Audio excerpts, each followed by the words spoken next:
இயேசு கிறிஸ்துவின் பரிசுத்த நாமத்திற்கு ஸ்தோத்திரம். கிறிஸ்து பிரியமானவர்களே, இந்த நாளின் செய்தியின் தலைப்பு 10 கன்னிகைகளின் உவமை. 10 கன்னிகைகளின் உவமை, parables of 10 virgins.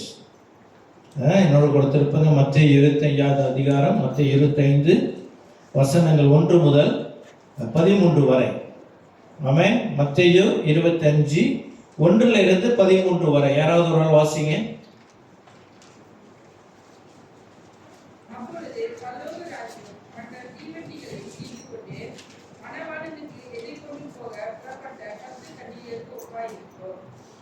அவர்களில் 5 பேர் புத்தி உள்ளவர்களும் 5 பேர் புத்தி இல்லாதவர்களுமாய் இருந்தார்கள்.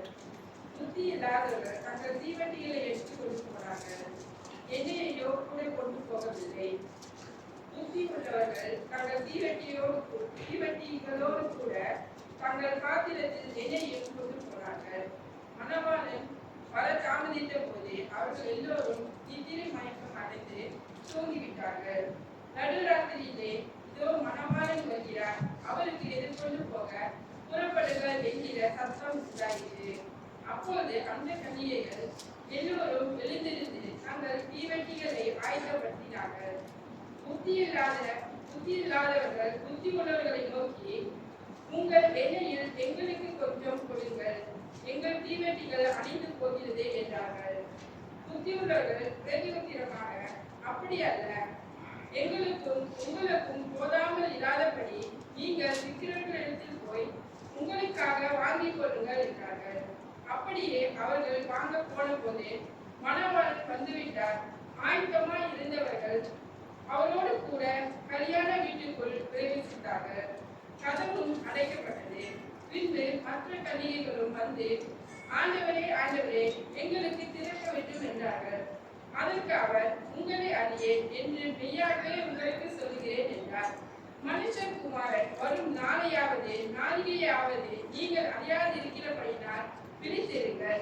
ஆமென். ஆமென். ஹல்லேலூயா. நமக்கு பரிச்சயமான ஒரு உவமை, பரிச்சயமான ஒரு உவமை. எல்லாரும் கண்டிப்பா இதோட பிரசங்கத்தை நாம் ஒரு முறையாவது கேட்டிருப்போம், அப்படித்தானே? எல்லாரும் கேட்டிருப்போம் தானே இந்த பிரசங்கம்? ஆமென். ரொம்ப பரிச்சயமான ஒரு பிரசங்கம், நல்ல ஒரு வித்தியாசமான உவமை. ஆனால் இந்த உவமை என்று சொன்னால், பேரபிள் என்றால் இது உண்மை சம்பவம் அல்ல. யாரும் ஒரே நேரத்தில் 10 பேரை திருமணம் பண்ணுகிறது இல்லை. ஆமென். ஆனாலும் இது கர்த்தராகிய இயேசு கிறிஸ்து ஒரு முக்கியமான நிகழ்வை நினைவுபூட்டும்படி, நிகழ்வு எவ்வாறாக நடக்கும், அங்க நடக்கிற காரியங்கள் என்ன என்று, எப்படியாக தயாராக இருக்க வேண்டும் என்ற காரியங்களை ஒரு உவமை வாயிலாக அன்று ஜனங்களோடு கூட அவர் பேசினார். ஆமென். அப்போ இந்த நமக்கு ஏற்கனவே இதெல்லாம் நிறைய பிரச்சனை கேட்டிருப்போம். அதெல்லாம் உண்மை. கர்த்தருக்கு ஸ்தோத்திரம். கர்த்தருடைய ஊழியக்காரர்கள் அநேக நேரத்திலே இந்த காரியங்களை பேசினது தேவனுடைய ஆவியானவருடைய தூண்டுதல்னாலே தான். நான் நினைக்கிறேன், நானும் ஒரு இருமுறை இந்த பேரபிளை குறித்து நான் பேசி இருக்கிறேன். இந்த நாளில் கர்த்தர் நமக்கு ஒரு புதிய வெளிப்பாட்டை, ஒரு வேறொரு கோணத்திலும் இதை காண நமக்கு கர்த்தர் கிருபை தருவாராக. அல்லேலூயா.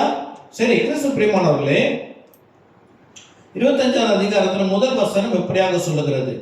பரலோக ராஜ்யம் தங்கள் தீவட்டிகளை பிடித்து கொண்டு மணவாளனுக்கு எதிர்கொண்டு போக புறப்பட்ட 10 கன்னிகைகளுக்கு ஒப்பாய் இருக்கும். இதுல முதல் வசனத்துல அநேக காரியங்கள் உண்டு. முதலாவது, இது எதை குறிக்கிறது? பரலோக ராஜ்யத்தை குறிக்கிறது. ஆமென். இது உலகத்தில் நடக்கிற சம்பவமாக இருந்தாலும், பரலோக ராஜ்யத்திலே நடந்து கொண்டிருக்கிற, நடக்க போகிறது மாத்திரமல்ல, இது வரப்போகிற காலத்தை குறித்தும் அல்ல, நிகழ்காலத்தை குறித்தும் உள்ளடக்கிய ஒரு அருமையான அழகான உவமை. அப்போ நம்ம எல்லாம் பரலோக ராஜ்யத்தில் இருக்கோம். அல்லேலூயா. ஆமென். எல்லாரும் பரலோக ராஜ்யத்தில் இருக்கிறோம். உலகத்தில் ரட்சிக்கப்படுகிற எல்லா கிறிஸ்தவர்களும் பரலோக ராஜ்யத்திலே இருக்கிறோம். அல்லேலூயா. பரலோக ராஜ்யம் இனி வரப்போகிறதல்ல, வந்தாயிற்று. ஆண்டவர் இயேசுட்ட கேட்கிறாங்க, பரலோக ராஜ்யம் எங்க? பரலோக ராஜ்யம் உங்களுக்குள்ளாக இருக்கிறது என்று சொல்லுகிறார். அப்ப இந்த பரலோக ராஜ்யத்துல ராஜாவாக இருக்கிறவர் இயேசு கிறிஸ்து. ஆமென். ஆனால் இந்த பரலோக ராஜ்யத்தில் இருக்கிற எல்லாரும்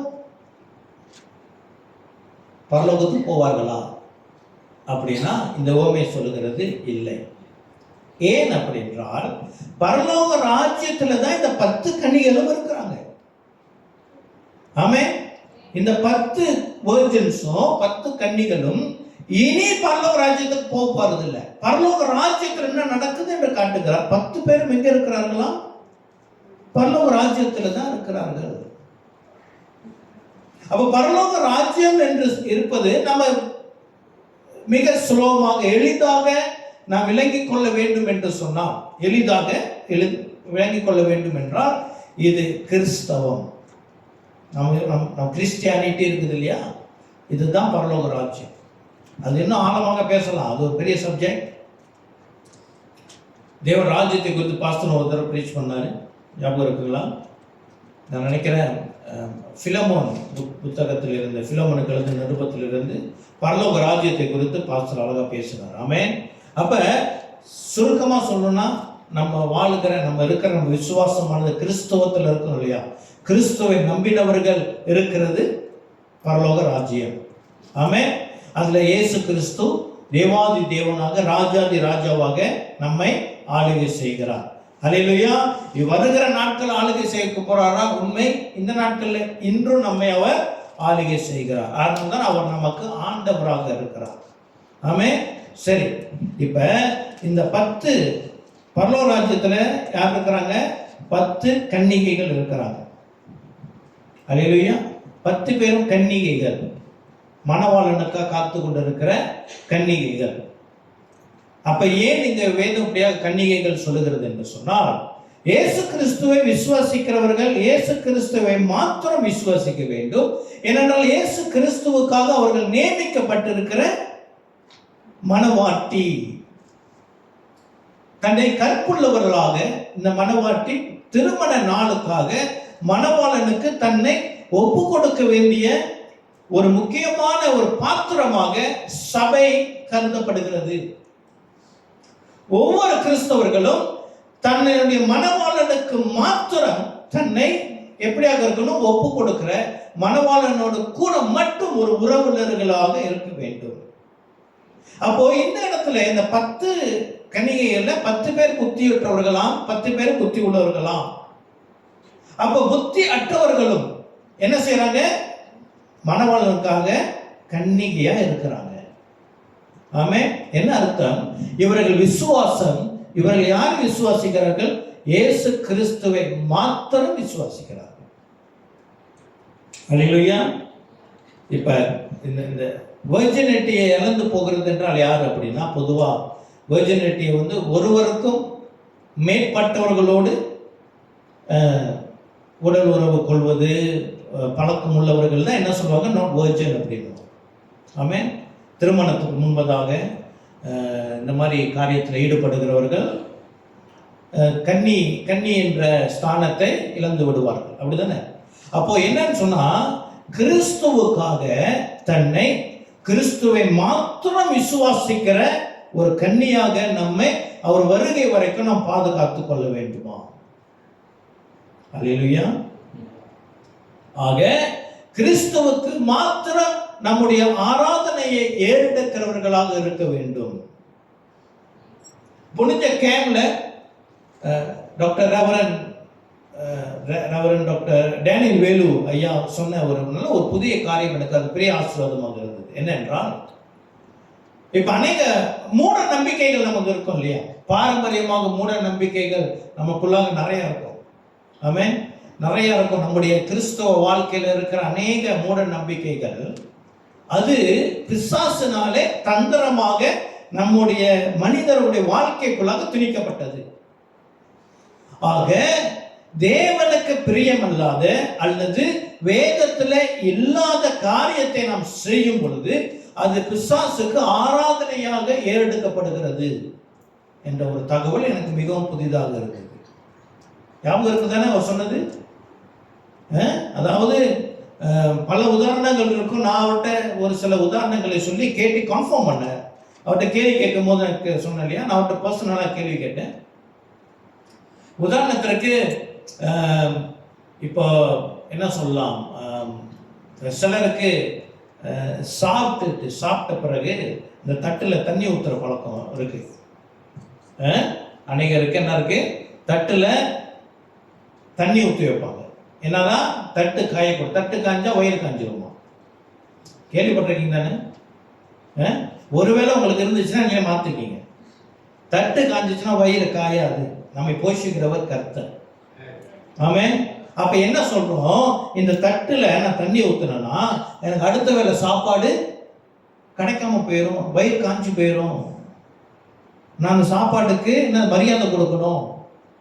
எதனால அப்படி சொல்றாங்கன்னு தெரியல. ஆனால் இது நம்முடைய விசுவாசத்திற்கு என்னது, புறம்பானது. அல்லேலூயா.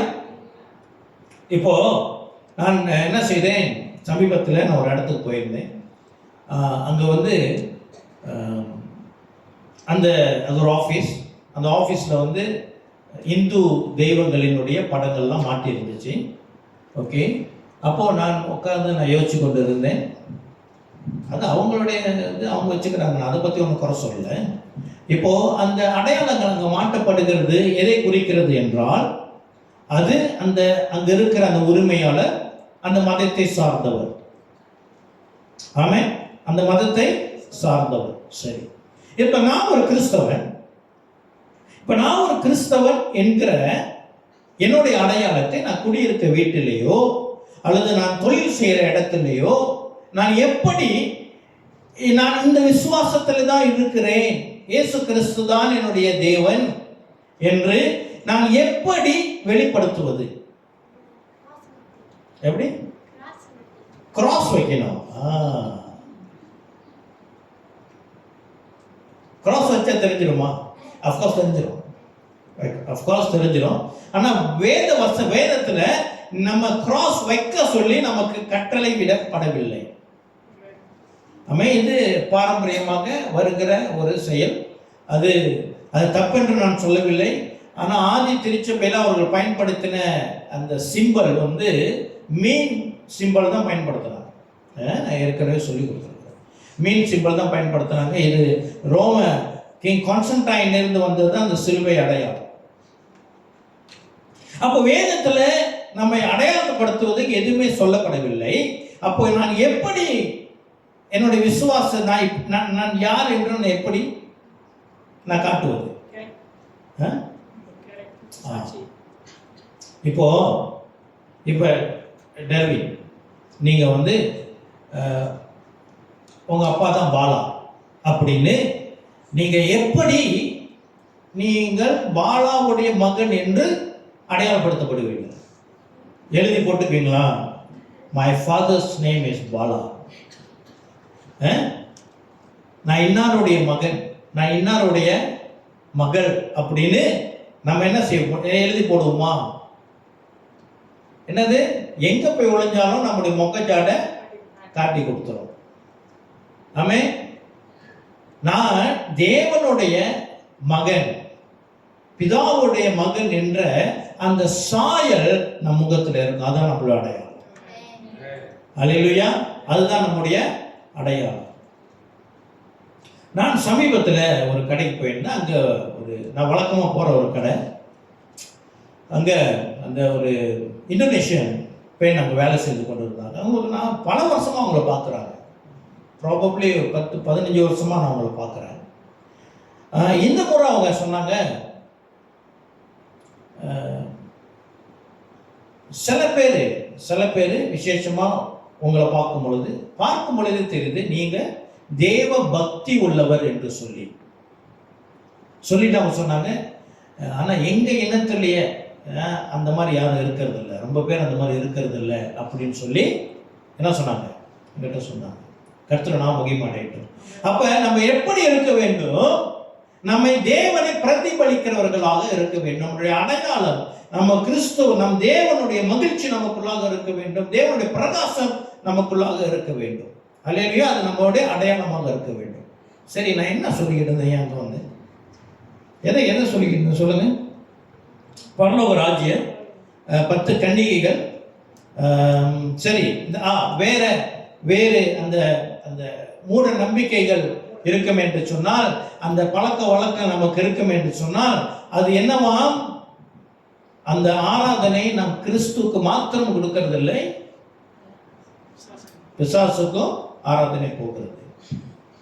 அப்ப நம்ம யாரை வணங்குறவர்களாக இருக்கிறோம்? நமக்கே தெரியாமல், நாமே நம்மை அறியாமல் பிசாசையும் நம்ம என்ன செய்கிறோம்? வழிபடுகிறவர்களாக இருக்கிறோம். அவனுக்கு கீழ்ப்படியும் பொழுது, அவன் சொன்ன காரியங்களுக்கு நாம் கீழ்ப்படியும் பொழுது நம்ம என்ன செய்கிறோம்? நாம் பிசாசை வணங்குகிறவர்களாக இருக்கிறோம்.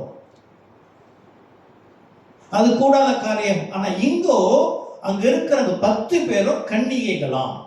அவர்களை தேவனை மாத்திரம் வழிபடுகிறவர்கள். என்ன அர்த்தம்னா, அவர்களிடம் நம்ம பேசின இந்த காரியம் எதுவுமே வாழ்க்கையில இல்லை. அவங்க கர்த்தருக்கு உண்மையும் உத்தமமாக பக்தி வைராக்கியமாக இருக்கிறவர்கள். அதனால கன்னிகள் என்று சொல்லப்படுகிறது. அவர்கள் தேவனை விட்டு மற்ற விசுவாசத்துக்குள்ளாக போய் வருகிறவர்கள் அல்ல.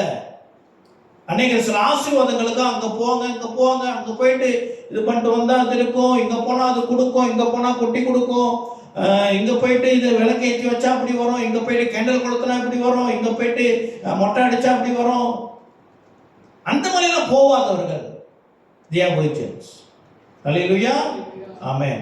அவர்களுடைய வித்தியாசம் என்ன? அது அடுத்த வசனங்களில் வருகிறது. ஆமென். அடுத்து என்ன?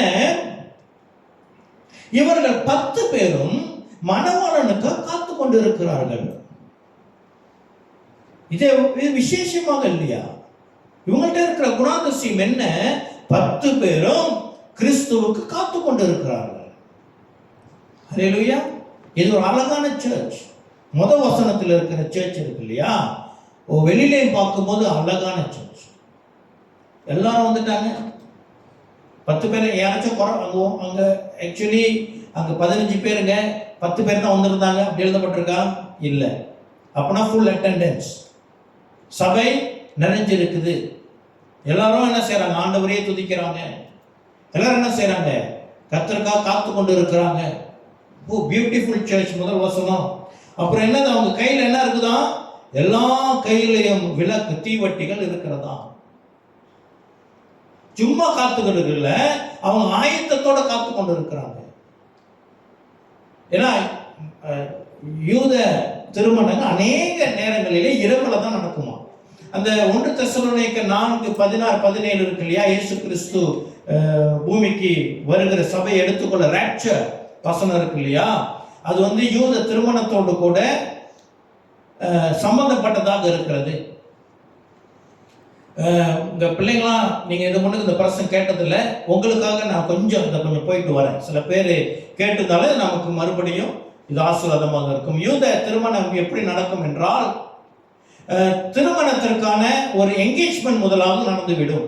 அந்த என்கேஜ்மெண்ட் எப்படி நடக்கும் என்றால், அந்த மாப்பிள்ளை, கல்யாண மாப்பிள்ளை என்ன செய்வாரு? இதுதான் பொண்ணு அப்படின்னு அவருக்கு தீர்மானிக்கப்பட்ட பிறகு அநேக வேலையில அப்பா தான் பொண்ணு பார்ப்பாரு. அப்பா தான் பொண்ணு பார்ப்பாரு. இந்த பழக்கம் எங்கேன்னு வந்தது? ஆபிரகாம் ஈசாக்காக பொண்ணு பார்த்த ஒரு அடையாளமாக அவர்கள் இன்னும் இருக்கிறார்களா என்ற வேத காலத்துல, வேதம் எழுதப்பட்ட இயேசுவின் காலத்துல இந்த பழக்கம் அவர்களுக்கு இருந்தது. அப்பா தான் பொண்ணு பார்ப்பாரு. பொண்ணு பார்த்து மகனுக்கு இதுதான் உன்னுடைய பெண் என்று சொல்லப்பட்ட பிறகு இந்த மகன் என்ன செய்ய வேண்டும்? இந்த என்கேஜ்மென்ட் கலாச்சாரம் சில ஆராய்ச்சியாளர்கள், சில ராபாய்ஸ் இதை சொல்லி நான் கேட்டிருக்கிறேன். என்ன சொல்றாங்க? இது யூதத்தில் இருக்கிற என்கேஜ்மெண்ட் மாத்திரமல்ல, இது பொதுவாக அந்த நாட்களிலே அந்த சுற்று வட்டாரத்தில் இருந்த கலாச்சாரங்களில் இருந்த ஒரு பழக்கமும் கூட. இது முழுக்க யூதர்கள் மாத்திரம் இப்படி செய்வார்களா அப்படின்னு அல்ல. ஆமென். ஏனென்றால் இங்க பாருங்க, இயேசு கிறிஸ்துவுக்கும் நமக்கும் இருக்கிற உறவு யூதர்களுக்கும் தேவனுக்கும் இருந்த உறவை காட்டிலும் மேன்மையானது. ஆமென். ஆகையினால்தான் யூதர்களுக்கு யாரு அவங்களோட ஆலயத்துல யூதர்களுக்கும் தேவனுக்கும் நடுவிலே இருந்தவர்கள் ஆசாரியர்கள். அப்ப இயேசு கிறிஸ்துவும் ஆசாரியர், தேவனுக்கும் நமக்கும் நடுவிலே ஆசாரியனாக வந்தார். ஆனா அந்த ஆசாரியத்துவத்தில், யூதர்களுடைய ஆசாரியத்துவத்தில் இருந்த வித்தியாசம் என்ன? அந்த ஆசாரியர்கள் யூதர்களுக்கு மாத்திரம்தான், அவிசுவாசிகளுக்கு, மற்ற புறஜாதிகளுக்கு அல்ல.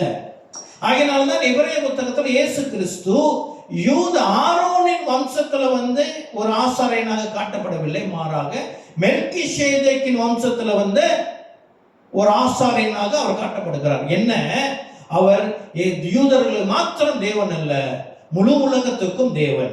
அவர் முழு உலகத்திற்கும் ஆசாரியன். அப்ப முழு உலகத்தில் இருக்கிற மக்களும் இயேசு கிறிஸ்துவோடு கூட நாம் பிதாவிடம் போய் சேர முடியும் என்பதற்கு அடையாளப்படுத்தப்பட்டிருக்கிறது. அப்ப இந்த என்கேஜ்மெண்ட் முறைமையும் அது உலகத்தில் இருக்கிற புற ஜாதிகளுக்கும் உடைய ஒரு சம்பிரதாயமாக அடையாளப்படுத்தப்படுகிறது. சரி, இப்போ மணவாளன் அந்த பெண்ணை பார்த்து, நான் தான் உன்னை திருமணம் முடிக்க போகிறேன், அந்த நாளுக்காக காத்திருப்பேன், இது நான் உனக்கு வாக்கு கொடுக்கிறேன், நான் உன்னை திருமணம் பண்ணுவேன் என்று வாக்கு கொடுத்து என்ன செய்வார்கள்? 2 பேரும் திராட்சை ரசத்தை எடுத்து குடிப்பார்கள். அப்போ அந்த மணவாளன் சொல்லுவார், நான் கூடி வாழ்வதற்கு ஒரு இடத்தை உனக்கென்று அப்பா வீட்டில் ஆயத்தம் செய்து நான் உன்னை என்ன செய்வேன்? திருமணத்திற்காக அழைத்து செல்வேன். நான் எப்போ வருவேன் என்று தெரியாது, அப்பா என்னைக்கு ரெடின்னு சொல்றாரோ அன்னைக்கு தான் நான் வருவேன். அப்போ நான் வர வரைக்கும் இந்த திருமணத்தை, என்னை நீ ஏற்றுக்கொண்டதாக இந்த திருமணம் நிச்சயதார்த்தத்துக்கு அடையாளமாக நீ என்ன செய்ய வேண்டும்? இந்த திராட்சை பழ ரசத்தை அடிக்கடி குடிக்க வேண்டும். நானும் இந்த என்கேஜ்மெண்ட்டை நினைவு கூறும்படி நான் என்னைக்கு திரும்பி உன்னை கூட்டிட்டு நான் திருமணத்துல போய் சேருவோமோ அங்கதான் நான் திராட்சை ரசத்தை குடிப்பேன், அதுவரை நான் குடிக்க மாட்டேன் என்று மணவாளன் சொல்லுவார். ஆமென். அதேதான் இயேசு கிறிஸ்து சொன்னார். புதிய உடன்படிக்கையை அவர் ஸ்தாபித்து, நீங்க என்ன செய்யணும்? கூடி வரும்போதெல்லாம் கர்த்தர் பந்தியிலே திராட்சை ரசத்தை நீங்கள் பருக வேண்டும், நான் தேவராஜ்யத்தில் வரும் அளவும் இதை குடிக்க மாட்டேன் என்று அவர் சொல்லிட்டு போனார். இது என்கேஜ்மெண்ட். ஆமென். இப்ப நம்மெல்லாம் சபை, நம்ம கர்த்தர் பந்தியில கூடி இருக்கிறோம்னா திராட்சை ரசம் மிகவும் முக்கியம், மிக மிக முக்கியம். திராட்சை ரசத்துல நம்ம குடிக்கிறது ஏதோ மாசத்துல ஒரு நாள் ஒரு சம்பிரதாயம் அல்ல, நாம் கர்த்தருக்கு நிச்சயிக்கப்பட்டிருக்கிறோம். ஆமென். நான் முன்னாடி இருந்த கேத்தலிக்ல அப்பம் இருக்கும், ரசம் இருக்காது, கொடுக்க மாட்டாங்க, ஃபாதர் மட்டும் குடிப்பார். கேத்தலிக் வந்தவங்க நான் சொல்றது தெரியும், திராட்சை ரசம் கொடுக்க மாட்டாங்க. மீனிங் நம்ம என்கேஜ் பண்ண நினைவு கூறல. அல்லேலூயா. அதாவது கர்த்தர் அநேகர் ரட்சித்து இன்று அவருடைய சபையில மனவாட்டியாக ஆக நம்ம வந்ததே இங்க கர்த்தருடைய கிருபை. அல்லேலூயா. சரி, இப்போ அப்பா வீட்டில் போயிட்டு என்ன செய்வாரா? அவர் வீட்டுக்கு போயிட்டு தயார் பண்ணணும். ஒரு வீடு அப்பா வீட்லயே தங்குறதுக்கு இன்னொரு இடத்த அவர் கட்டணும். யூஸ்வலி ஒரு ஃப்ளோர் இருக்கும், அவங்க அடுத்த ஃப்ளோர் கட்டுவாங்க, அதுக்கு அடுத்த ஃப்ளோர், அந்த மாதிரி எக்ஸ்டென்ஷன் நடக்கும். அப்போ அதாவது இயேசு சொன்னால், நான் போயிட்டு எங்கள் அப்பா வீட்டில் அநேக வாசஸ்தலங்கள் உண்டு, நான் உங்களுக்காக ஒரு இடத்தை ஆயத்தம் பண்ணி நான் உங்களை கூட்டி செல்வேன் என்று சொன்னார். ஆமென். இப்போ என்ன செய்யறாரு? அங்கே அந்த இடம் தயாரான உடனே அப்பா சொல்லுவார், இன்னைக்கு போய் நீ கூட்டிட்டு வா அப்படின்னு சொல்லுவார். அநேக நேரங்களிலே யூத கலாச்சாரத்தில் மாப்பிள்ளை இரவுல தான் வருவாராம். என்ன செய்வாரு? இரவு நேரத்துல தான் வருவார். அப்ப நம்ம சொல்ல முடியாது ஆண்டவர் வருகை இரவுல தான் இருக்கும். ஏன்னா இயேசு கிறிஸ்து வருகை நமக்கு இரவுனா அங்க மற்ற நாடுகள்ல எங்க லண்டன், அமெரிக்கா, அந்த பக்கம் யூரோப் கண்ட்ரிலாம் வெளிச்சம் பகல். அப்ப அங்க இரவுல வந்தா நமக்கு பகல்ல இருக்கும். அப்ப இயேசு கிறிஸ்து வருகை இரவுல தான் இருக்கும்னு சொல்றது சரியான கருத்து அல்ல. அவர் வருகை உலகம் முழுவதும் ஒரே நேரத்தில் வருவார். சில இடத்துல பகலாக இருக்கும், சில இடத்துல காலையாக இருக்கும், சில இடத்துல மதியமாக இருக்கும், சில இடத்துல நள்ளிரவாக இருக்கும், சில இடத்துல இந்த சாயந்தர வேலை இருக்குல்ல 7லேருந்து 8, ஏதோ ஒன்று எல்லா நேரத்துலையும் அவர் உலகத்தில் சபையை அவர் ஏற்றுக்கொள்ள வருவார். அப்போ அவர் வரும் பொழுது அநேக நேரத்தில் தான் நான் சொன்ன அநேகமாக யூத கலாச்சாரத்தில் இரவு நேரத்தில் தான் வருவாங்கன்னு. அப்போ இரவு நேரத்தில் வரணும்னு சொன்னால் இந்த மணப்பெண் என்ன செய்யணும்? இரவு நேரத்திலையும் தயாராக இருக்க வேண்டுமா? இரவு நேரத்திலையும் தயாராக இருக்க வேண்டுமா? இரவு நேரத்தில் தயாராக இருக்க வேண்டும் என்பதற்கு இன்னொரு முக்கியமான காரியம் என்னன்னு சொன்னால், ஒரு விளக்கு ரொம்ப முக்கியம். ஆமென். தயாராக இருக்கிறது என்று அர்த்தம். இப்போ இந்த விளக்கு வச்சிருந்தவங்க எல்லாரும் விளக்கு வச்சிருந்தாங்க தானே? விளக்கு வச்சு எல்லாரும் 10 பேர் தூங்கி போனாங்க. 10 பேர் தூங்கினாங்களா இல்லையா? 5 பேர் மட்டும் தூங்கல. 10 பேரும் தூங்கினாங்க. சரி, இப்போ அவர் வந்த உடனே என்ன செஞ்சுருவார், அந்த திருமண பெண்ணை கூட்டி கொண்டு நேராக அப்பா வீட்டுக்கு போயிடுவார். அப்பா வீட்டில் போயிட்டு 7 நாள் திருமணம் நடக்கும், திருமண விருந்து நடக்கும். 7 நாள் திருமண விருந்து. 7 நாள் திருமண விருந்துக்கு பிறகு என்ன நடக்கும், அவருடைய திருமணம் நடக்கும். திருமணத்துக்கு பிறகு அன்று விடிய காலையிலே என்ன செய்வார், அந்த மணவாளன் வேட்டைக்கு சென்று ஒரு மிருகத்தை வேட்டையாடி வர வேண்டும்.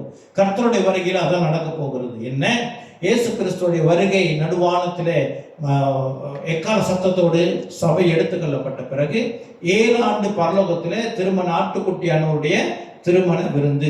பூமியிலேயோ 7 ஆண்டு அநேக காரியங்கள் நிறைவேற வேண்டி இருக்கிறது. அந்த கிறிஸ்துவின் ஆட்சி, யூதர்களுடைய காலம், அந்த தானியல்ல சொல்லப்பட்டு இருக்கிற இன்னும் 1 வார காலம், அதெல்லாம் நிறைவேறணும். பூமியில சில நிகழ்ச்சிகள் நடக்கும், பரலோகத்திலோ விருந்து ஆயத்தம் பண்ணப்பட்டிருக்கிறது. அந்த முடிவிலே திருமணத்துக்கு பிறகு வெளிப்படுத்தின விசேஷத்துல மனைவி, சபைக்கு முதலாக மனைவி என்று பெயர் கொடுக்கப்பட்டிருக்கிறது. திருமணம் முடிந்தாயிற்று.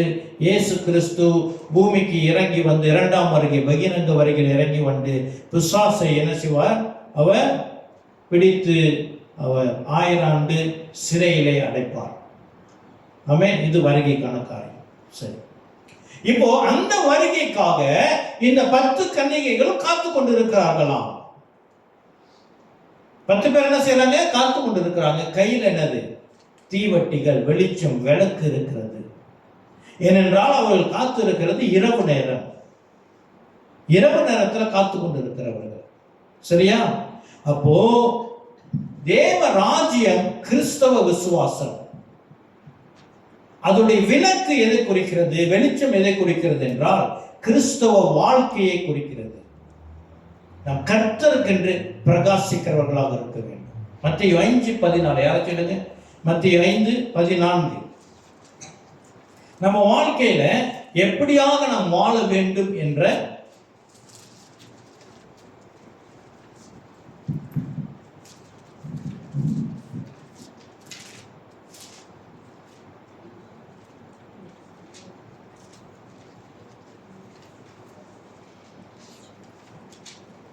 வாசிங்க. 5:14.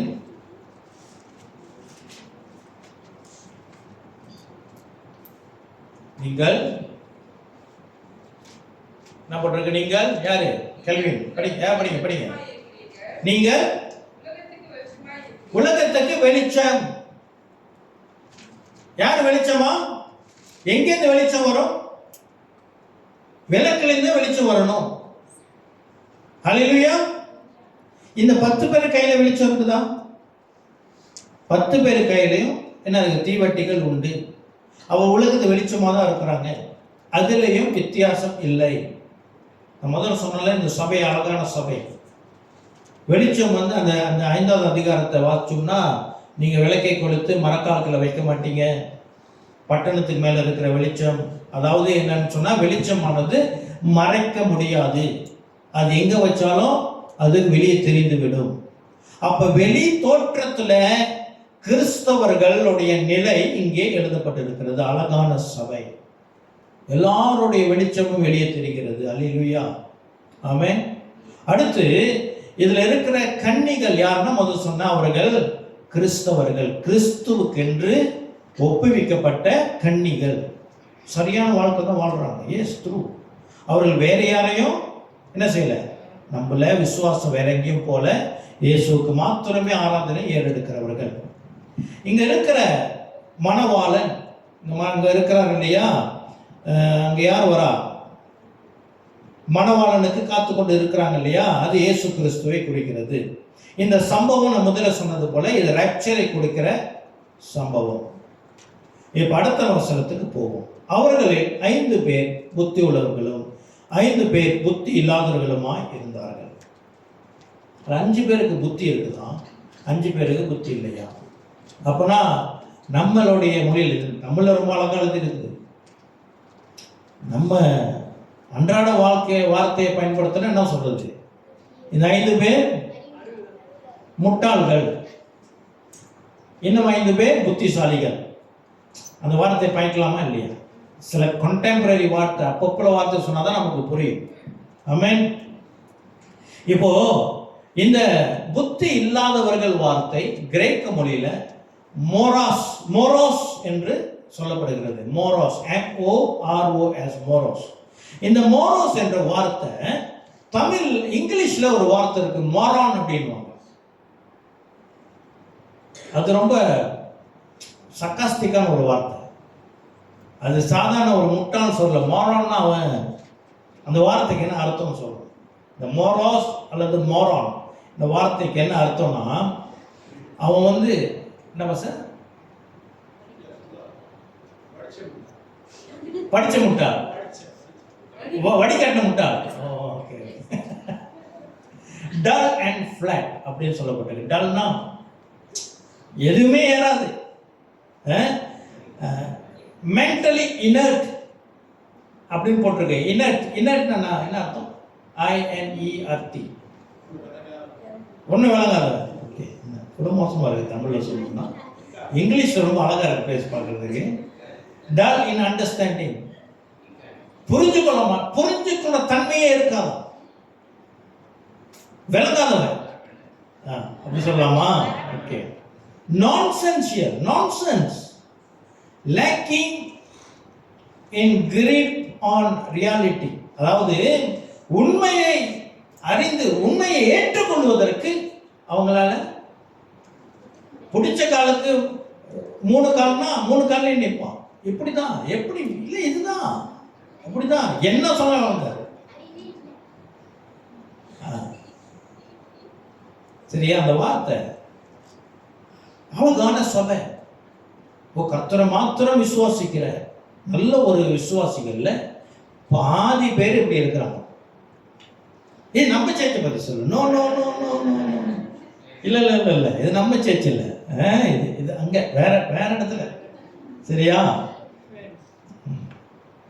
அப்புறம் ஸ்டூபிட், ஃபூலிஷ். இப்போ இவங்கள்ட்ட இருக்கிற ஒரு தன்மை, இந்த 10 பேர்ல 5 பேர் புத்தி இல்லாதவர்கள் யார் சொல்லப்பட்டிருக்குன்னா, அவங்க எண்ணெய் கொண்டுட்டு வரவில்லை, ஸ்பேரான எண்ணெய் கொண்டுட்டு வரல. சரியா? எண்ணெய் கொண்டுட்டு வரலன்னா 2 காரணம், பல காரணம் இருக்குது. அதில் ஒரு காரணம் என்ன காரணம் சொல்லுங்க? மலாஸ், சோம்பேறித்தனம். அப்படிதானே? ஆமா இல்லையா? எண்ணெய் எடுத்து வர்றது ஒரு லேசான விஷயம் இல்லை. எண்ணெய் எடுத்து வரணும்னா அது கையாளுக்காகவும் சட்டாளுக்காகவும் நீங்க என்னதான் சரியா பிடிச்சிட்டு வந்து பாருங்க, இந்த எண்ணெய் கிரீஸ் இதெல்லாம் இருக்கு இல்லையா, எங்கேயாச்சும் பட்டுறோம் மேல. எண்ணெய் வந்து அவ்வளவு தன்மை இருக்குது. நமக்கு அது நம்மகிட்ட கேட்காது. நான் உன் மேல வந்து பட்டுறேன், எங்க கொஞ்சம் பட்டுக்கிறேன்னு கேட்காது. அது இஷ்டப்படி. ஆக இந்த எண்ணெய் எடுத்து வரணுன்றது பெரிய வேலை. ஏன் எண்ணெய் எடுத்து வரலன்னா சோம்பேறித்தனம். அப்போ இந்த வடிகட்டின முட்டாள்கள் என்று பார்த்தோம் இல்லையா, ஒரு லிஸ்ட் பார்த்தோம் இல்லையா, அவர்கள்ட்ட இன்னொரு குணாதிசயம் கூட இருக்கும். என்ன இருக்கும்? சோம்பேறித்தனம் இருக்கும். இந்த சோம்பேறிகளை பத்தி இன்றைய நாள்ல நீதிமொழிகளும் வசனத்தை வாசித்தேன். அநேக காரியங்கள் இருக்கு நீதிமொழிகள்ல. அதுல இது ரொம்ப வித்தியாசமாக இருக்கு. ஒரு சோம்பேறியோடைய குணாதிசயம் எப்படி இருக்கும் என்றால், நீதிமொழிகள் 26:14. நீதிமொழிகள் 26:14.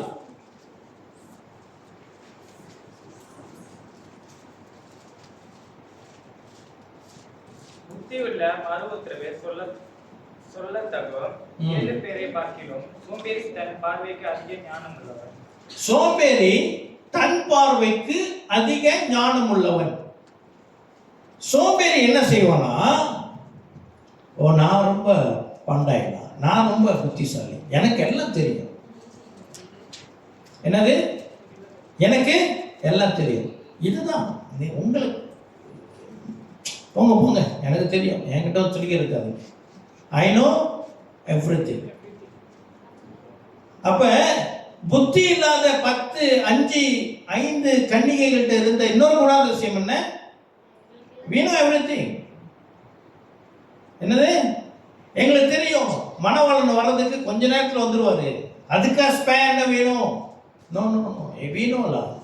கல்யாணத்துக்கு அவர் நாள் அவர் தாழ்த்த மாட்டார், காலம் தாழ்த்த மாட்டார், வந்து விடுவார். Over confident. ஓகே. என்ன சொல்லுவாங்களா? சோம்பேறி அவனே தன் ஞானி என்று சொல்லிக் கொள்வானா. அவன் யோசிக்கிறதெல்லாம் ஞானி. அதனால இந்த சில பேர் இருக்கிறாங்க, அவங்கள்ட்ட போயிட்டு நம்ம சில காரியங்களை சொல்லவே முடியாது. நேற்று நான் ஒரு இடத்துல இருந்தேன். சன் நியூஸ்ல ஒரு செய்தி என்னன்னா, திருப்பதி லட்டுல மாட்டு கொழுப்பு, மீன் எண்ணெய், பண்டி கொழுப்பு சேர்க்கப்பட்டிருக்கிறது என்று லேப் ரிப்போர்ட் வந்திருக்குது. வந்துச்சா இல்லையா? அங்க இருந்த ஒரு நபர், அதுல என்ன தப்பு? அவங்க தான் பால் குடிக்கிறாங்களே, பால்ல தான் நெய் எடுக்கிறாங்க. இப்ப மேட்ரு அதுவா? பொதுவா கோயில்கள் சைவமா தான் இருக்கும், அது சைவமான ஒரு உணவு, அதுல இந்த மாடோட கொழுப்பு சேர்க்கப்பட்டிருக்கிறது என்று நாங்க 2-3 பேர் சொல்லி விளக்க பார்க்கிறோம். அதுல என்ன தப்பு? யாரும் சொல்ல மாட்டேன், நீங்க கேட்க கூடாது என்கிட்ட யாருமே. சரியா? கையில வருது, இவங்க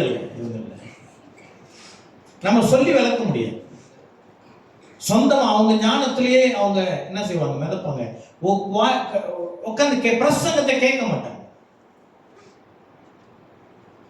பிரசங்கரை அவங்க சூஸ் பண்ணுவாங்க. இந்த பிரசங்கர் சொன்னாலும் சரியா இருக்கும், இந்த பிரசங்கர் சொன்னாலும் சரியா இருக்கும். இங்க பேசுகிற கர்த்தர் கிறிஸ்து பிரியமானவர்களே, இங்க வசனத்தை போதிக்கிற நான் சொல்லுகிறேன், என்னோட அறிவிலே நான் பேசவில்லை, என்னுடைய அறிவிலே நான் பேசுவேன், கர்த்தர் பயந்து சொல்லுகிறேன். நான் போன வாரம் டர்வின் ஒரு காரியத்தை ஷேர் பண்ணிட்டு இருந்தேன். என்னுடைய பழைய யூடியூப் செய்திகள், பழைய கோவிட் டைம்ல உள்ள யூடியூப் செய்திகள்லாம் நான் எடுத்து அப்பப்போ கேட்பேன். பேச்ச ஒரு தடவை கேட்கும் பொழுது எனக்கு அது ரொம்ப ஆச்சரியமா இருக்கும். இவ்வளவு புதுசா நான் பேசுனது தான், இவ்வளவு புதுசா இருக்கு இந்த காரியம் அப்படின்னு சொல்லி ஆச்சரியப்படுவேன். ஏன்னா அந்த நேரத்துல வழி நடத்துகிறவர் பரிசுத்த ஆவியானவர். அப்ப இங்கே புறப்படுகிற வார்த்தை தேவனுடைய வார்த்தை, நாம் கவனமாய் கேட்க வேண்டும். அல்லேலூயா. எபிரேயர் புத்தகத்துல நினைக்கிற 11வது அதிகாரம் நினைக்கிறேன், அது போட்டிருக்குது, மோசே அந்த தேவனுடைய பிரசன்னத்துக்கு போகிறதுக்கு நடுங்குனா. நம்மளும் என்ன செஞ்சிருக்கிறோம், ஒரு பெரிய லிஸ்ட் போட்டிருக்கோம். ஒரு முறை அந்த பிரசங்கத்தில் நான் இங்கே ஒரு 5 லிஸ்ட், இங்கே ஒரு 5 லிஸ்ட். இந்த கோவிட் டைமில் 2 ஆராதனை நடத்தணும் ஒரே நாளில், 2 நாள் லிமிட்டட் பீப்புள் சொல்லி அந்த பிரசங்கம் யாரும் இருக்கா எனக்கு தெரியல உங்களுக்கு. நம்ம எங்கே வந்து சேர்ந்துருக்கிறோம் சொல்லி நம்ம இங்கே வந்து உட்காந்துருக்கிற நேரம் திரும்ப கொஞ்சம் போய் பார்ப்போம். நான் தயார் பண்ணல, ஆவியானவர் வழி நடத்துகிறார். எபிரேயர் 11வது அதிகாரம்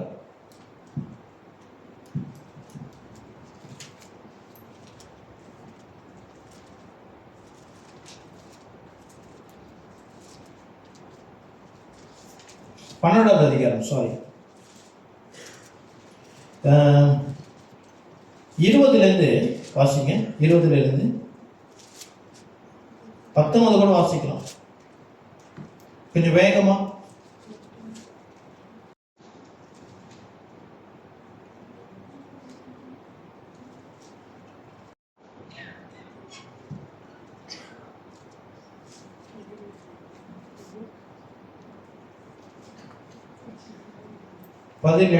அன்றையும் தொடக்கூடியதும் அக்கினி பற்றி எரிகிறதுமான மலையிடத்திற்கும் மந்தாரம், இருள், பெருங்காற்று ஆகிய இவைகளிடத்திற்கும் எக்கால முழக்கத்தினிடத்திற்கும் வார்த்தைகளுடைய சத்தத்தினிடத்திற்கும் நீங்கள் வந்து சேரவில்லை. அந்த சத்தத்தை கேட்டவர்கள் பின்னும் தங்களுக்கு வார்த்தையை சொல்லாதபடிக்கு வேண்டிக் கொண்டார்கள். இப்ப மோசையோட அனுபவத்தில் எழுதப்படுது, ஏனெனில் ஒரு மிருகமாகிலும் மலையை தொட்டால் அது கல்லெறி உண்டு அல்லது அம்பினால் உண்டு சாக வேண்டும் என்று சொல்லப்பட்ட கட்டளையை சகிக்க மாட்டாதிருந்தார்கள். மோசையும் நான் மிகவும் பயந்து நடுங்குகிறேன் என்று சொல்லத்தக்கதாக அந்த காட்சி அவ்வளவு பயங்கரமா இருந்தது. இதுனா இதோ மேல 10 கற்பனைகளை கொடுத்த அந்த சம்பவத்தை குறித்து எழுதப்பட்டிருக்கிறது. 22 நீங்களோ, சபைக்கு எழுதப்படுகிற காரியம், நீங்களோ சீயோன் மலையினிடத்திற்கும் ஜீவனுள்ள தேவனுடைய நகரமாகிய பரம எருசலேமிடத்திற்கும் 1000-10,000 தேவ தூதரிடத்திற்கும் பரலோகத்தில் பேர் எழுதியிருக்கிற முதற் பேரானவர்களின் சர்வ சங்காரமாகிய சபையினிடத்திற்கும் யாவருக்கும் நியாயாதிபதியாக தேவனிடத்திற்கும் பூரணமாக்கப்பட்ட நீதிமன்றங்களுடைய ஆவிகளிடத்திற்கும் புது உடன்படிக்கையின் மத்தியஸ்தராகிய இயேசுவின் இடத்திற்கும் ஆபேலினுடைய இரத்தம் பேசினதை பார்க்கிலும் நன்மையானவைகளை பேசுகிற இரத்தமாகிய தெளிக்கப்படும் இரத்தத்தின் இடத்திற்கும் வந்து சேர்ந்தீர்கள். நாம் வந்திருக்கிற இடம் நம்ம கண்களுக்கு தெரியாத புலப்படாத வான தூதர்களோட பிரசன்னம் இங்கு உண்டு. இயேசு கிறிஸ்து நம்ம மத்தியிலே அசைவாடி கொண்டிருக்கிற மத்தியில் உட்கார்ந்து ராஜா உட்கார்ந்து கொண்டிருக்கிறார். ஆமென். ஆக கிறிஸ்து பிரியமானவர்கள் நம்ம வந்து உட்கார்ந்து இருக்கிற இடம் மேன்மையான இடத்திலே இந்த 10 கன்னிகைகளும் இருந்தார்களாம். ஆமென். அடுத்து கொஞ்சம் வேகமா போறேன். அடுத்து இந்த இவர்கள் என்ன செய்வார்கள்? புத்தி இல்லாதவர்கள் யார் என்று பார்த்தோம். புத்தி இல்லாதவர்கள் கேரக்டர் என்னது? எது சொன்னாலும் காதுல ஏறாது. அவங்களால் புரிந்து கொள்ள மாட்டார்கள். கீழ்ப்படியாம இருக்காது. ஸ்டபன், ரொம்ப பிடிவாதமா இருப்பாங்க. நான் பிடிச்ச முயலுக்கு எத்தனை காலு? 30 காலம் சொல்லுவாங்க. நான் பார்த்தேங்க அது 30 காலம் இருந்துச்சு அப்படின்வாங்க. ஆமென். ஆனால் புத்தி உள்ளவர்கள் வாய்ஸ் அவர்களை குறித்து வேதம் அழகாக ஒரு சில வசனங்களை நான் காட்டுகிறேன். கர்த்தர் நம்ம எப்படியாக புத்தி உள்ளவர்களாக இருக்க வேண்டும், நம்ம எப்படி வாய்ஸா இருக்கணும்னா மத்தேயு 10:16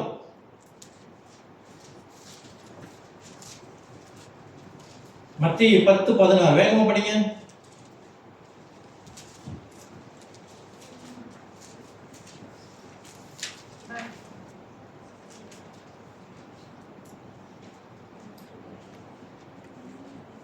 ஆடுகளே அனுப்புகிறது போல நான் உங்களை அனுப்புகிறேன். ஆகையால் சர்ப்பங்களைப் போல வினா உள்ளவர்களாகவும் புறாக்களைப் போல கபடற்றவர்களாகவும். ஆமா, வினா உள்ளவர்கள் போட்டிருக்கல, ஆங்கிலத்துல வாய்ஸ்னு போட்டிருக்கும். சரியா? அப்ப ஆண்டவர் நம்ம எப்படி இருக்கணும் விரும்புறாரு? புத்தி உள்ளவர்களாக இருக்க வேண்டும். நம்ம வினா உள்ளவர்களாக, நம்ம யோசிக்கிற தன்மை உள்ளவர்களாக இருக்க வேண்டும் என்று ஆண்டவர் நம்மை விரும்புகிறார். நம்ம அப்படி இருக்கணும். அப்ப என்ன ஆண்டவர் விரும்பவில்லை? நானும் நீங்களும் கிறிஸ்தவர்கள் முட்டாளாக இருக்கிறது ஆண்டவருக்கு பிடிக்காது. We need to be mature enough to be in the presence of God. Hallelujah. ஆமென். ஆக கிறிஸ்து பிரியமானவர்களே, இந்த 2 தன்மையை பார்த்தோம். என்னது? புத்தி உள்ள ஸ்திரீ என்றால் என்ன? புத்தி இல்லாத ஸ்திரீ. புத்தி உள்ள ஸ்திரீ என்னன்னா கர்த்தருக்கு பயந்து தன்னை ஆயத்த நிலையில வைத்திருக்கிற ஒரு குணாதிசயம். கூட என்ன வச்சிருக்கிறாங்களா? எண்ணெய் இருக்கிறதா? எக்ஸ்ட்ரா எண்ணெய் கொண்டுட்டு வராங்க. ஒருவேளை லேட் ஆயிடுச்சுன்னா நான் இதுல விடுபட்டு போயிடக்கூடாது. ஆமென். எப்பொழுதும் நம்ம எந்த வேலையிலும் நம்ம எப்படி காத்துக்கொள்ள வேண்டும்? புத்தி உள்ளவர்களாக காத்துக்கொள்ள வேண்டும். என்னது? கூட என்ன இருக்கணும்? எண்ணெய் இருக்க வேண்டும். இப்ப இந்த எண்ணெய் எதை குறிக்கிறது? எண்ணெய் எதை குறிக்கிறது என்றால் கிறிஸ்து பிரியமானவர்களே, பாரம்பரியமாக சொல்லப்பட்ட ஒரு காரியம் உண்டு. அது உண்மை. என்றால் வேதத்துல நம்ம 2 காரியமான ஏற்றுக்கொள்வர்களாக இருக்க வேண்டும். என்ன? ஆதி திருச்சபையில சபை அங்கு கூடி வந்த விசுவாசிகள்கிட்ட புதிய ஏற்பாடு இல்லை, பழைய ஏற்பாடு எல்லார் கையிலும் இல்லை. அப்ப அவங்க எதுல தரித்திருந்தார்கள் போட்டிருக்குது? அப்போஸ்தலர் நடபடிகள்ல அவர்கள் எதிலே தரித்திருந்தார்களாம்? அப்போஸ்தலர்களுடைய உபதேசத்திலே தரித்திருந்தார்களாம். ஆமென். அப்ப இன்னைக்கு நானும் நீங்களும் பாரம்பரியமாக சபைக்குள்ளாக இருக்கிற போதனை அது அப்போஸ்தலர்கள் உபதேசத்திலிருந்து தொடர்ச்சியாக வருகிறதாக இருக்கிறது. அதை நாம் நிராகரிக்க கூடாது. அதையும் நாம் ஏற்றுக்கொள்ள வேண்டும். தற்போதைய காலகட்டத்துக்கு ஏற்றபடி ஆவியானவர் நம்மகிட்ட பேசுகிற புதிய வெளிப்பாடையும் நாம் ஏற்றுக்கொண்டு இருக்க வேண்டும். ஆகையினால தான் பெரோகா சபையினருக்கு நம்ம எப்படி இருக்க வேண்டும்? இது வேதத்தோட ஆராய்ந்து நிதானிக்கிறவர்களாக இருக்க வேண்டும். சரி, அப்ப பாரம்பரியமாக வந்த டீச்சிங்ஸ் அது உண்மை, மிக முக்கியமானது. என்ன நமக்கு என்ன இருக்க வேண்டும்? விசுவாசமும் நமக்கு சாட்சியும் இருக்க வேண்டும். அல்லேலூயா. அந்த விசுவாசத்தோட கூட சாட்சி இருக்க வேண்டும். அது எண்ணெய். நம்முடைய விசுவாசமும் நம்முடைய சாட்சியும், கிறிஸ்துவுக்கு என்று வாழுகிற சாட்சி இருக்கு இல்லையா, கர்த்தர் வரும் அளவும் நாம் அதில் நிலைத்திருக்க வேண்டும். அல்லேலூயா. நான் இப்படி இருந்தேன், நான் என்னுடைய வாழ்க்கை இப்படி இருந்தது, கர்த்தர் என்னை ரட்சித்தான், நான் இயேசுவை நம்புறேன், பழைய வாழ்க்கையிலே நான் மீண்டு வந்துட்டேன், அதோட அந்த ஒரு சாட்சி பத்தாது. கிறிஸ்துவுக்கு பிரியமானவர்களே, நம்ம வாழ்க்கை அநேக சாட்சிகள் வேண்டும். இன்னும் போனோம், நாம் என்னைக்கு உபத்திரவத்தில் கடந்து போக போக அநேக சாட்சிகளை நம் வாழ்க்கையில காண ஆரம்பிப்போம். கர்த்தர் என்னை போஷிக்கிறார். பழைய சாட்சி வெரி வெரி இம்பார்ட்டன்ட். சாட்சி அநேகரை தொடும். அதே நேரத்தில் நாம் அன்றாட வாழ்க்கையிலும் கர்த்தரை நாம் அனுபவிக்கிறவர்களாக நாம் கர்த்தருக்கு என்று சாட்சியாக இருக்க வேண்டும். ஹல்லேலூயா. அப்புறம் பியூரிட்டி அண்ட் டெடிகேஷன். என்னது? பியூர், நம்ம சுத்தமாக இருக்கணும். எப்படி? பரிசுத்தம் இருக்க வேண்டும். கர்த்தருக்கு என்று ஒப்பு கொடுத்து நம்ம இருக்க வேண்டும். அப்புறம் என்ன? நல்ல நல்ல குட் ஒர்க்ஸ் இருக்க வேண்டும். அப்புறம் இன்னும் முக்கியமானது, நம் வேதத்திற்கு கீழ்ப்படிந்தவர்களாக இருக்க வேண்டும். அல்லேலூயா. சரி, இன்னொரு காரியத்தை இன்று கர்த்தர் நம்மோடு கூட என்ன தெளிவாக பேசுவாராக. இந்த எண்ணெய் என்பது அபிஷேகத்தை குறிக்கிற ஒரு வார்த்தையாகவும் இருக்கிறது. எண்ணெய் என்பது என்ன? அபிஷேகம் பண்ணும் பொழுது எண்ணெயினாலே அபிஷேகம் பண்ணுவார்கள். அல்லேலூயா. இந்த எண்ணெய், அபிஷேக எண்ணெய் இருக்குது இல்லையா, அபிஷேக எண்ணெய் சாதாரண ஒரு எண்ணெயில் அதை தயார்படுத்தணும். சில வாசனை சேர்க்கணும். நான் வாசிச்சோம்னா இருக்கும் டைமில் அங்கெல்லாம் போகிறதுக்கு. என்னாகமம், அதில் லேவியர் ஆகமத்தெல்லாம் இருக்குது, அபிஷேக எண்ணெய் இருக்கிறது. அப்போ கிறிஸ்துவ வாழ்க்கையில என்ன இருக்க வேண்டும்? அபிஷேகம் இருக்க வேண்டும். ஆமென். அபிஷேகம் இருக்க வேண்டும். அங்க நம்ம அபிஷேகத்திற்காக ஜெபிக்கணுமா? அபிஷேகத்துல நம்ம நிரம்ப வேண்டுமா? இங்க அநேக நீங்க பார்த்திருப்பீங்க உங்களுடைய விசுவாச வாழ்க்கையில வாரம் வாரம் அபிஷேகம் வருவாங்க. வாரம் வாரம் அபிஷேகம். சேர்ச்சுக்கு வந்தா அபிஷேகம் அப்படி பறக்கும், இங்கேருந்து அங்க. உண்டா இல்லையா? ஆனா வேதம் அபிஷேகத்தை பத்தி புதிய ஏற்பாட்டில் என்ன சொல்லுகிறது? பழைய ஏற்பாட்டிலே என்னென்னலாம் அபிஷேகம் பண்ணப்பட்டது, என்னென்ன விதமான அபிஷேகங்கள் செய்யப்பட்டது என்றால், வேதத்திலே நம்ம புரட்டை பார்த்தோம் என்றால், யாக்கோபு பெத்தேல் என்ற இடத்துல அவர் ஒரு கல்லில் தலை சாய்த்து படுக்கிறார். அங்க ஒரு சொப்பனத்தை காண்கிறார். என்ன? வானதூதர்கள் ஏறுகிறவர்களாக இருக்கிறதுனால இது தேவனுடைய வீடு. பெத்தேல் என்றால் தேவனுடைய வீடு.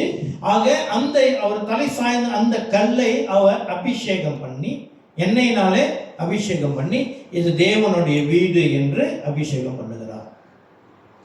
அடுத்த அபிஷேகம் எங்க வருதுன்னா, அந்த ஆசரிப்பு கூடாரம் இருக்குது இல்லையா, ஆசரிப்பு கூடாரத்தையும் ஆசரிப்பு கூடாரத்தில் இருக்கிற எல்லாவற்றையும் ஆண்டவர் மோசேயிட்ட சொல்லி நீங்கள் அபிஷேகம் பண்ண வேண்டும் என்று சொல்லுகிறார். என்னது? முதல் கல், இரண்டாவது அந்த ஆலயம், மூன்றாவது என்ன? ஆரோனை அபிஷேகம் பண்ண சொல்லி ஆண்டவர் சொல்லுகிறார். மோசேயிடம் சொல்லுகிறார், நீ ஆரோனை அபிஷேகம் பண்ண வேண்டுமாம். அதான் அந்த 133வது சங்கீதம், ஆரோனின் மேல் சகோதரர்கள் ஒருமித்து வாசம் செய்வது எவ்வளவு நன்மையும் எவ்வளவு இன்பமுமாய் இருக்கிறது. அது ஆரோனின் தலையின் மேல், சிரசின் மேல் ஊற்றப்பட்ட அபிஷேகத்துக்கு அடையாளமாக இருக்கிறது என்று சொல்லப்படி, அது என்னது? ஆசாரிய அபிஷேகம். அல்லேலூயா. அதுக்கு பிறகு சவுலை சாமுவேல் அபிஷேகம் பண்ணுகிறார். அப்புறம் தாவீதை அபிஷேகம் பண்ணுகிறார். அதுக்கப்புறம் யூத அந்த ராஜ சரித்திரத்தில் ராஜாக்களாக ஒரு ஆள் நியமிக்கப்படும் பொழுது அவரை அபிஷேகம் பண்ணுவார்கள். அல்லேலூயா. இவ்வாறான அபிஷேகங்கள் பழைய ஏற்பாடிலே உண்டு. புதிய ஏற்பாடிலே இயேசு கிறிஸ்துவை அல்லது இயேசு கிறிஸ்து 12 சீஷர்களை கூப்பிட்டு அபிஷேகம் பண்ணினதோ அல்லது பவுல் யாரையாவது கூப்பிட்டு அபிஷேகம் பண்ணினதோ நாம் பார்க்க முடியாது. நாம் பார்க்க முடியாது. புதிய ஏற்பாட்டிலே அபிஷேகம் என்பது ஒரு 3 இடத்துல தான் குறிக்கப்பட்டிருக்கிறது. ஒருவேளை நாம் தவறாக போதிக்கப்பட்டிருக்கலாம், அல்லது தவறான ஒரு ஒரு அண்டர்ஸ்டாண்டிங் இவ்வளவு நாள் கடந்து வந்திருக்கலாம். நமக்கு புதிதாக இனி அபிஷேகம் இல்லை. என்னோட கூட திருப்புங்க, முதல் அப்போஸ்தலர் நடபடிகள் 10:38. அப்போஸ்தலர் நடபடிகள் 10:38. புதிய ஏற்பாட்டிலே கொடுக்கப்பட்ட அபிஷேகங்கள், முதல் அபிஷேகம் அப்போஸ்தலர் நடபடிகள் 10:38. கொஞ்சம் சீக்கிரம் படிங்க.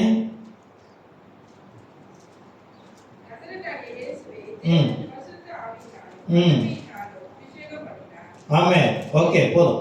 என்னவா? நசரேயனாகிய இயேசுவை தேவன் பரிசுத்த ஆவியினாலும் வல்லமையினாலும் அபிஷேகம் பண்ணினார். கிறிஸ்து பிரியமானவர்களே, பழைய ஏற்பாட்டில் நம்ம பார்த்த இந்த 5 அபிஷேகங்களை பார்த்தோம். 5 அபிஷேகங்களும் இயேசுவுக்குள்ளாக அது நிறைவேறிற்று. முதலாவது ஒரு கல்லை எடுத்து அவர் அபிஷேகம் பண்ணுகிறார். இயேசு கிறிஸ்து தன்னை மூளைக்கல்லாகவும், இந்த கல் யார் மேல மோதுகிறதோ அல்லது இந்த கல்லில் யார் மோதுகிறார்களோ அவர் நொறுக்கப்படுவார்கள் என்று தன்னை ஒரு கல்லாக காமித்தார். பேதுரு சொல்றார், நீ பெட்ரோஸ், நீ பேதுரு. பேதுருன்ற வார்த்தைக்கு கூழாங்கல், அந்த சின்ன ரவுண்ட் கல் இருக்கும் இல்லையா, அந்த கோலி விளையாடுறோம் அந்த கல், கூழாங்கல். இயேசு இந்த வசனத்தை எப்படியாக சொல்லுகிறார், நீ பேதுரு, இந்த பாறையின் மேல் சபையை கட்டுவேன். தன்னை காட்டினார், தன்னை பாறையாக. அப்போ இயேசு கிறிஸ்து அந்த யாக்கோபு செய்த அந்த அடையாளமான அந்த அபிஷேகத்தை இயேசு கிறிஸ்துவுக்குள்ளாக தேவன் பூர்த்தி பண்ணினார். இயேசு கிறிஸ்து என்னது? கல்லாக, மூளை கல்லாக அபிஷேகம் பண்ணப்பட்டார். அந்த மூளை கல்ல தான் இன்று நானும் நீங்களும் சபை என்ற விசுவாசத்திலே, கிறிஸ்துவம் என்ற விசுவாசத்திலே நாம் நம்முடைய அஸ்திபாரத்தை போட்டு இருக்கிறோம். அல்லேலூயா. அப்ப நம்முடைய அஸ்திபாரமே இயேசு கிறிஸ்து மேல இருக்கிறது. என்ன? மூளைக்கல் என்ற அபிஷேகம். இரண்டாவது அபிஷேகம் என்னது? ஆசரிப்பு கூடாரம், அதுல இருக்கிற பொருட்கள் அனைத்தும் கர்த்தருடைய பிரசன்னம், அது இயேசு கிறிஸ்துவுக்குள்ளாக நிறைவேறிற்று. இயேசு கிறிஸ்து தான் இன்னைக்கு நம்முடைய என்னது? அவர் தான் நம்முடைய விசுவாசம். அவர்கிட்ட வந்தா தான் நம்ம நேரில் போக முடியும். அன்னைக்கு ஆலயத்துக்குள்ளாக வந்தால் அவர்கள் தேவனுடைய பிரசன்னத்துக்குள்ளாக வருகிறார்கள். இயேசு சொன்னார், என்னை என்று பிதாவிட ஒருவனாலும் போக முடியாது. You must come inside me. அவர்கிட்ட வந்தா அது ஆலயத்தின் அபிஷேகத்துக்கு சமமாக இருக்கிறது. அடுத்த அபிஷேகம் என்ன சொன்ன? ஆரோனின் அபிஷேகம். அது என்னது? ஆசாரிய அபிஷேகம். முதல்ல சொன்ன அவர் மெல்கி சேதேக்கின் வழியிலே அவர் ஆசாரியராக அபிஷேகம் பண்ணப்பட்டிருக்கிறார். அப்புறம் அவர் ராஜாதி ராஜாவாக அபிஷேகம் பண்ணப்பட்டிருக்கிறார். ஆமென். ஹல்லேலூயா. அப்போ புதிய ஏற்பாட்டிலே பழைய ஏற்பாட்டில் இருந்த அனைத்து அபிஷேகமும் ஒருத்தர் மேல நிறைவேறிற்று. அவர்தான் இயேசு கிறிஸ்து. கிறிஸ்து என்பதற்கு என்ன அர்த்தம்? கிறிஸ்து என்பதற்கு அபிஷேகம் பண்ணப்பட்டவர் என்று அர்த்தம். அல்லேலூயா. கிறிஸ்து என்பதற்கு என்ன அர்த்தம்? அபிஷேகம் பண்ணப்பட்டவர் என்று அர்த்தமா. இப்போ ஏதோ இன்னைக்கு ஒரு ஆளை கூப்பிட்டு நிக்க வச்சு, ஏதோ இன்னைக்கு உங்க அபிஷேகத்தை நடப்புறோம், உனக்கு அபிஷேகத்தை நடப்புறோம். இப்போ டர்வினை நிற்க வச்சு அபிஷேகத்தை, டர்வினை அடிக்கடி உங்களை பயன்படுத்துறோம் இல்லையா, நீ வேற ஆளுக்கு வச்சுக்கோ. ஜஸ்டஸ் நிற்க வச்சு நம்ம அபிஷேகம் பண்ணுறோம். அபிஷேகத்தை பெற்றுக்கொண்டோம். இப்போ அவர் பேர் என்ன தெரியுமா? ஜஸ்டஸ் கிரைஸ்ட். ஏன்னா அபிஷேகம் பண்ணப்பட்டவர். இது நம்மால் ஏற்றுக்கொள்ள முடியுதா? நானும் நீங்களும் கிறிஸ்துவாக மாற முடியுமா? சாயல் வேற. அந்த கிறிஸ்து என்ற பதம் மெசாயா, ஆமென், அது அவருக்குரிய வார்த்தை. ஹல்லேலூயா. அபிஷேகம் என்பது கிறிஸ்துக்குரியது. சரி, அடுத்த இன்னொரு வசனம் திருப்புங்க, 2 கொரிந்தியர். அப்ப நம்ம அபிஷேகம் பெறலையா அப்படின்னா 2 கொரிந்தியர் 1, கிறிஸ்து மட்டும் தான் அபிஷேகம் பண்ணப்பட்டாரா, நம்ம அபிஷேகம் பண்ணப்படலையா அப்படின்னா வரேன். 2 கொரிந்தியர் 1ஆம் அதிகாரம் 21, 22.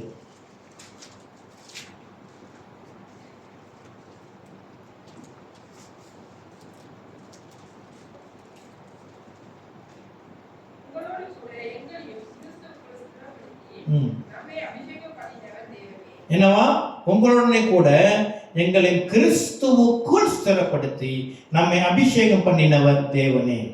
அவர் நம்மை முத்திரித்து நம்முடைய இருதயங்களில் ஆவி என்னும் அச்சாரத்தையும் கொடுத்திருக்கிறார். கிறிஸ்து பிரியமானவர்களே, பரிசுத்த ஆவியானவரை நாம் பெற்றோம் இல்லையா? அல்லேலூயா. நாம் ரட்சிக்கப்பட்டு நாம் பரிசுத்த ஆவியானவர் பெற்றதும் அபிஷேகம் தான். ஆனால் இந்த அபிஷேகம் எப்படி வேலை செய்கிறது? அபிஷேகம் பண்ணப்பட்டவர் நமக்குள்ளாக வாசம் செய்கிறார். அல்லேலூயா. நமக்கு புதுசா ஒரு அபிஷேகம் வரவில்லை, ஆனால் அபிஷேகம் பண்ணப்பட்டவர் நமக்குள்ளாக வாசம் செய்கிறார். ஆமென்.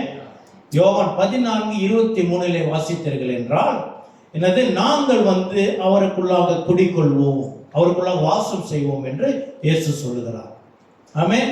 இது அபிஷேகம். இயேசு நமக்குள்ளாக நம்மை அபிஷேகப்படுத்துகிறார். அவர் தான் அபிஷேகம் பண்ணப்பட்டவர். அவர் நமக்குள்ளாக வரும் பொழுது பழைய ஏற்பாடுல பார்த்த அனைத்து அபிஷேகமும் நாம் பெற்றவர்களாக இருக்கிறோம். ஏன்னா இயேசுவே நமக்குள்ளாக இருக்கிறார். ஆண்டவர் சொல்றார், ஆலயத்தை காட்டிலும் தான் பெரியவர் என்று அவர் இயேசு கிறிஸ்து சொல்லுகிறார். அன்று ஆலயம் தான் அபிஷேகம் பண்ணப்பட்டது. ஆலயத்தை விட பெரியவர், பெரிதான அபிஷேகம் பெற்றவர் நமக்குள்ளாக வாசம் செய்கிறார். நம்ம லேசான ஆட்கள் அல்ல. அல்லேலூயா. இந்த அபிஷேகம் என்ன செய்யும்? இந்த அபிஷேகம் என்ன செய்யும் என்று தெரியும். வேதவசனம் சொல்லுகிறபடி நம்ம வாசிக்க போகிறோம். இந்த அபிஷேகம் நமக்குள்ளாக கிரியை செய்கிறதாக இருந்தால், இந்த அபிஷேகம் நம்மளை வழிநடத்துகிற விதத்தின்படி நம்முடைய விசுவாச வாழ்க்கை இருந்தது என்று சொன்னால், அந்த 10 கன்னிகையிலே நாம் புத்தி உள்ள கன்னிகைகளாக இருப்போம். ஹல்லேலூயா. இப்போ இந்த விசுவாசம், இந்த அபிஷேகம், இந்த அபிஷேகம், நாம் பெற்ற அபிஷேகம் நமக்கு என்ன செய்யும்? 1 யோவான் 2:27. 1 யோவான் 2:27.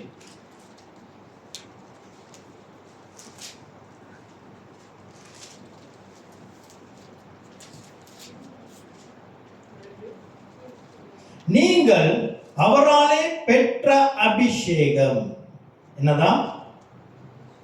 சபைகிட்ட சொல்றாரு யோவான், நீங்கள் அவராலே பெற்ற அபிஷேகம், அதாவது நீங்கள் ரட்சிக்கப்பட்டு இயேசு கிறிஸ்து உங்களுக்குள்ளாக வந்தார் அல்லவா, அவர் வரும் பொழுது நீங்கள் அபிஷேகம் நிறைந்தவர்களாக இருக்கிறீர்கள் அல்லவா, அந்த அபிஷேகம் என்ன செய்யுமா?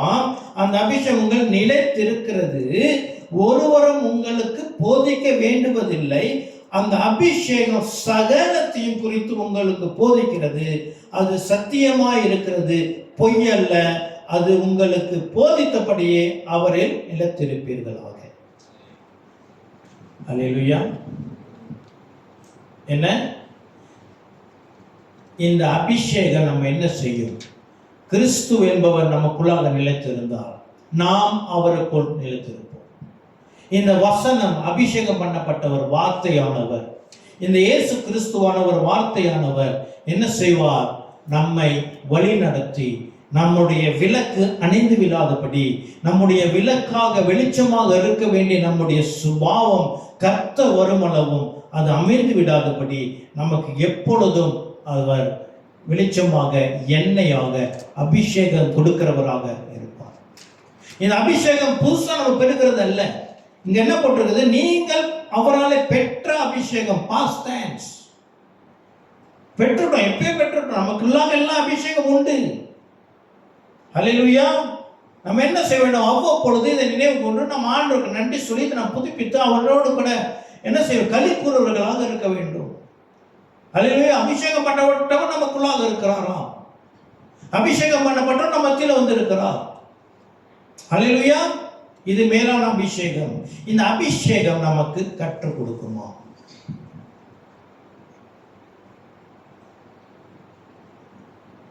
கிறிஸ்து பிரியமானவர்களே, இன்னும் ஒரு சில காரியங்களை சொல்லி நான் முடிவுக்கு வரப்போகிறேன். என்னன்னா, இப்போ நாம் கிறிஸ்துவுக்குள்ளாக, இந்த அபிஷேகத்துக்குள்ளாக, அபிஷேகம் அல்லது கிறிஸ்து ரெண்டும் ஒரே அர்த்தம், அது ஒரே அர்த்தம் தானே, அபிஷேகம் பண்ணப்பட்டது. அப்ப நம்ம கிறிஸ்துவுக்குள்ளாக நிலைத்திருப்பது எப்படி என்ற ஒரு காரியத்தை நம்ம வாசிச்சோம். இப்ப இந்த 10 உவமைகள் கன்னிகளிலிருந்து ஒரு வார்த்தையை சம்பந்தப்படுத்தி நான் உங்கள்கிட்ட விளக்க காட்டுகிறேன். இந்த புத்தி இல்லாத ஸ்திரீகளிடம் அவர் என்ன சொன்னார், அந்த மணவாளன் என்ன சொன்னார்னா, புத்தி இல்லாதவர்களிடம் அவர் சொன்னது என்ன,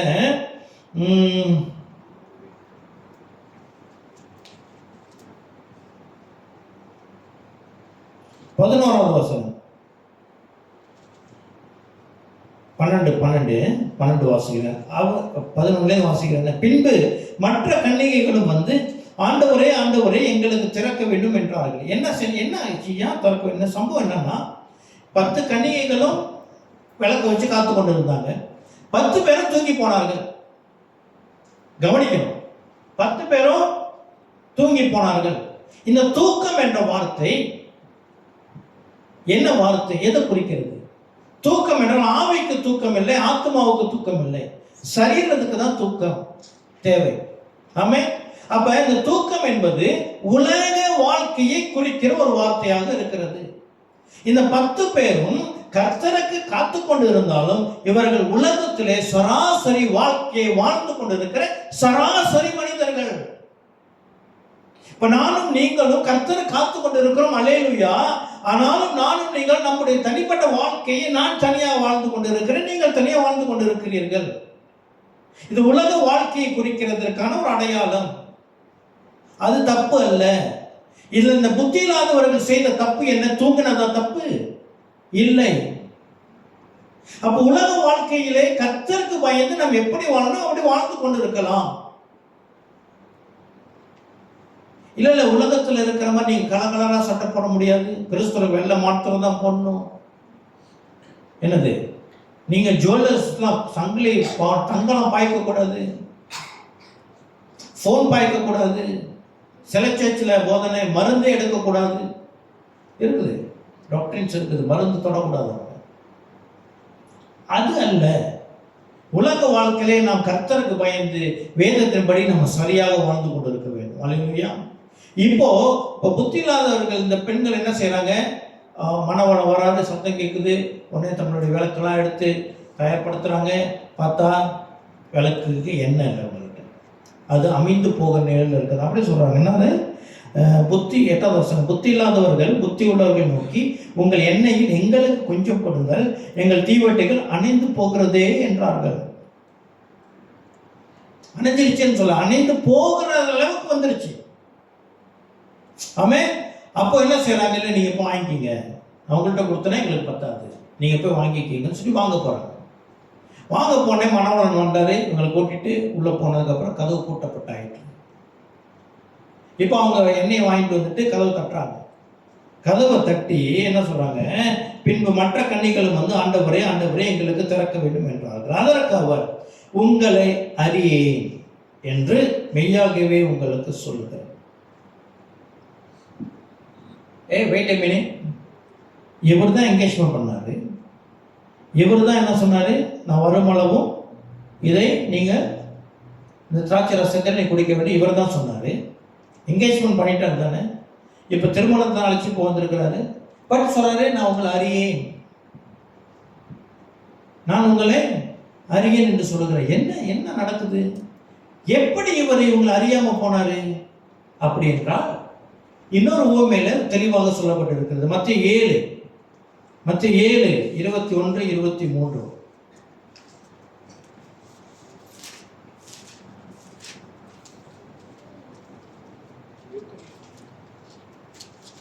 மத்தேயு 7 21 23 முடிய.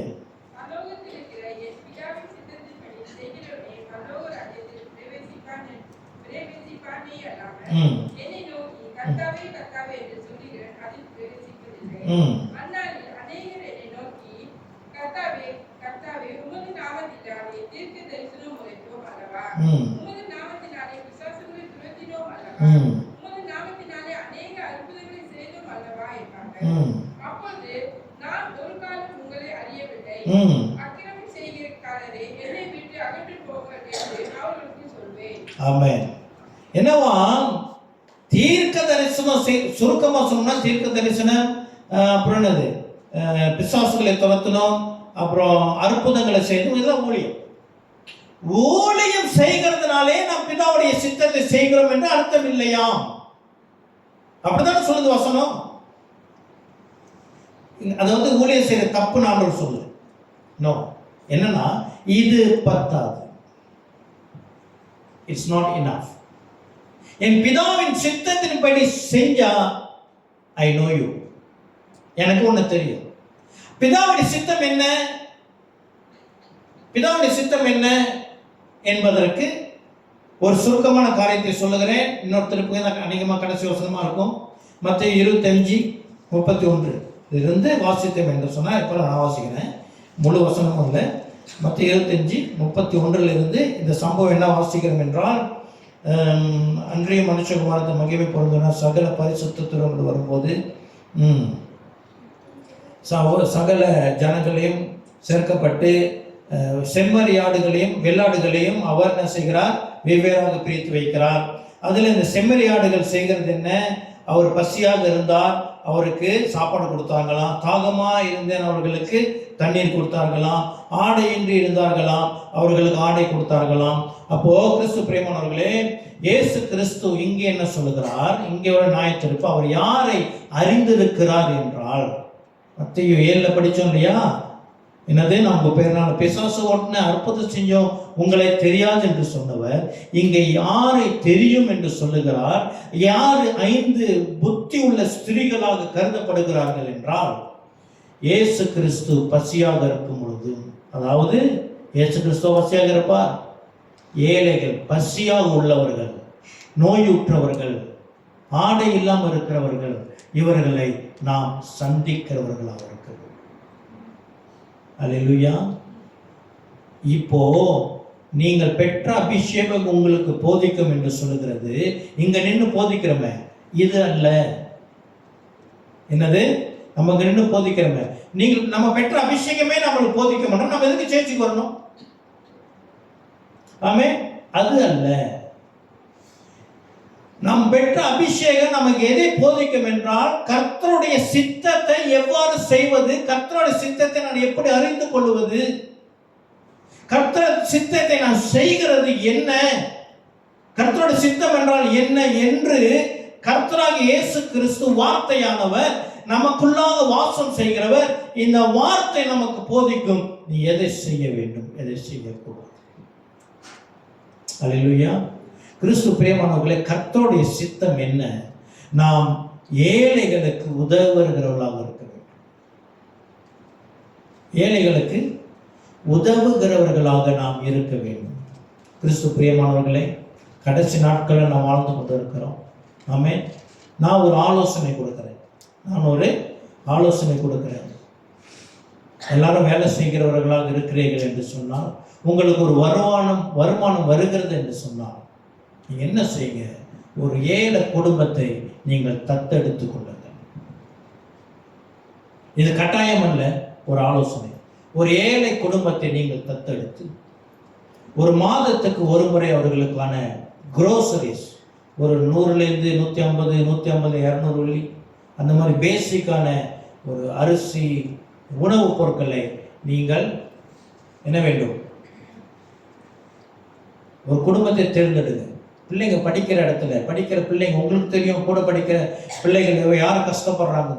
முடிஞ்ச அளவுக்கு நான் பிலீவர்ஸ்கிட்ட போங்க, இந்துக்கள்கிட்ட போங்க, கேத்தலிக் ஜனங்கள்கிட்ட போங்க, ஆண்டவர் அறியாத ஜனங்கள்கிட்ட போங்க. அவங்க குடும்பத்தில் போயிட்டு பிரசங்கெல்லாம் செய்ய வேண்டாம். மாதம் அவங்களுக்கு என்ன செய்வீங்க? கர்த்தர் ஏழைக்கு கடன் கொடுக்கிறவன் கர்த்தருக்கு கடன் கொடுத்து அதை திருப்பி பெற்றுக் கொடுக்கிறானா? அல்லேலூயா. கிறிஸ்து பிரியமானவர்களே, இதுதான் புத்தி உள்ள 5 கன்னிகைகள் செய்கிற காரியமாக இருக்கிறது. ஆமென். கர்த்தருடைய வருகை சமீபம். கர்த்தருடைய வருகையிலே நம்முடைய எண்ணெய் குறையக்கூடாது என்று சொன்னால், கர்த்தருடைய அபிஷேகம் பண்ணப்பட்ட நமக்குள்ள வாசமாக இருக்கிறார். அந்த அபிஷேகம் நமக்கு போதிக்கும். அந்த அபிஷேகம் நமக்கு என்ன போதிக்கிறது? அந்த வார்த்தை என்ன போதிக்கிறது? இதோ ஏழைகளுக்கு நீங்கள் இறங்குங்கள், பசியாக இருக்கிறவர்கள் உணவு. அந்த மாதிரி நீங்க தேர்ந்தெடுங்க. ஆமென். இந்த வேலையை சபை செய்ய முடியுமா? அநேக சபை செய்கிறது. நம்மளும் பெனிவிலன் ஃபண்ட் நம்ம 2 காணிக்கை எடுக்கிறோம், ஏழைகள் உதவி செய்கிறோம். ஆனால் மேட்டர் என்னன்னு சொன்னா, இந்த வேலையை சபை செஞ்சிருச்சுன்னா விசுவாசிகளுக்கு வெளியில இருக்கிற ஆத்மாக்கள் கூட தொடர்பே இருக்காது. We want you all to work. ஆத்மா நீங்க போய் பார்க்கணும், அவங்க வாழ்க்கையை நம்ம பார்க்கணும். பிள்ளைங்களை கூட்டிட்டு போங்க, கஷ்டப்படுற குடும்பம் எப்படி இருக்குன்னு காட்டுங்க. அப்ப தெரியும் நம்ம எவ்வளவு தூரத்துக்கு ஆண்டவர் ஆசீர்வாதம் வச்சிருக்கிறார், எவ்வளவு பேர் இப்படி இருக்கிறாங்க. ஆத்மா வாரம் பிள்ளைங்களுக்கு இது குழந்தையிலே விதைக்கணும். அவங்களுக்கு முடிஞ்ச அளவுக்கு இந்த மினிமம் ஒரு பேக்கெட் அரிசி 10 கிலோ 5 கிலோ வாங்கி கொடுப்போம். அல்லேலூயா. கர்த்தர் நல்லவர், சீக்கிரத்தில் வரப்போகிறார். நம்முடைய விளக்கு அணைந்து விடாதபடி அதோடு கூட நமக்கு எப்பொழுதும் இந்த எண்ணெய் கூட இருக்கத்தக்க நாம் ஆயத்தப்படுத்துவோம். கண்களை மூடி ஜெபிக்கலாம். கிருபை நிறைந்த ஆண்டவரே, இதோ புத்தி உள்ள ஸ்திரீகளாக இந்த சபையில் இருக்கிற நாங்கள் யாவரும் எங்களை ஒப்புக் கொடுக்கிறோம். கர்த்தருடைய அபிஷேகம் இந்த வார்த்தை எங்களுக்கு போதித்து உமக்கு ஏற்ற கிறிஸ்தவ ஜீவியம் கர்த்தருடைய சித்தத்தை அறிந்தவர்களாக ஆண்டவரே, இதோ நாங்கள் வெளி தோற்றத்தில் மாத்திரமல்ல, இதோ உள்ளான மனுஷன் மாறி கர்த்தருடைய அபிஷேகம் பெற்றவர்களாக, இயேசு கிறிஸ்துவை பெற்றவர்களாக, வேத வசனத்தை பெற்றவர்களாக, உமக்கு கீழ்ப்படுகிற ஜனங்களாக நாங்கள் ஒப்புக் கொடுக்கிறோம். இந்த நாளிலிருந்து கர்த்தர் எங்களை இன்னும் அதிகமாக நடத்தி உங்களுடைய சித்தத்திலே நாங்கள் பங்குள்ளவர்களாக கர்த்தர்களை மாற்றுகிறார்கள். இயேசு கிறிஸ்துவை நாமத்தில் ஏற்றுக்கொள்ளும் ஜீவனுள்ள நல்ல அப்பாவே. ஆமென், ஆமென், ஆமென்.